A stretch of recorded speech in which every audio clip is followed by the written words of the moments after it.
నూతన అధ్యక్షుడు భారతీయ జనతా పార్టీ తెలంగాణ శాఖ రామచంద్రరావు గారు కూడా నేను విజ్ఞప్తి చేస్తున్నా. మీరు నూతన అధ్యక్షుడిగా బాధ్యత తీసుకున్నందుకు మీకు శుభాకాంక్షలు తెలియజేస్తూనే మీ ముందున్న మొట్టమొదటి సమస్య గోదావరి నదీ జలాల సమస్య. గోదావరి నదీ జలాల సమస్యను మీరు ప్రధానమంత్రి దగ్గరికి వారి దృష్టికి తీసుకెళ్లి తెలంగాణ రాష్ట్ర బీజేపీ అధ్యక్షుడిగా మొట్టమొదటి కార్యాచరణగా పెట్టుకోండి. ఈ సమస్యను పరిష్కరించడానికి అవసరమైన ప్రణాళికను సిద్ధం చేసుకోండి.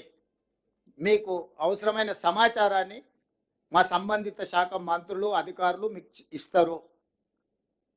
మీరు ఆ విధంగా ముందుకు వెళ్ళి ఈ సమస్యను పరిష్కరిస్తే బాగుంటుంది. ఈ సమస్యను పరిష్కరించేంత వరకు మనందరం సింగిల్ వాయిస్ కింద ఉండాలి. వాళ్ళు సృష్టించే సోషల్ మీడియా ఆర్ మీడియా లేకపోతే వాళ్ళు ఇస్తున్న స్టేట్మెంట్లు వీటన్నిటిని చూసి ఎవ్వరు ఇక్కడ ఉన్న ప్రజాప్రతినిధులు కానీ అధికార ప్రతినిధులు కానీ లేకపోతే రాజకీయ పార్టీల పెద్దలు కానీ ఎవ్వరు కన్ఫ్యూజ్ అవ్వాల్సిన అవసరం లేదు.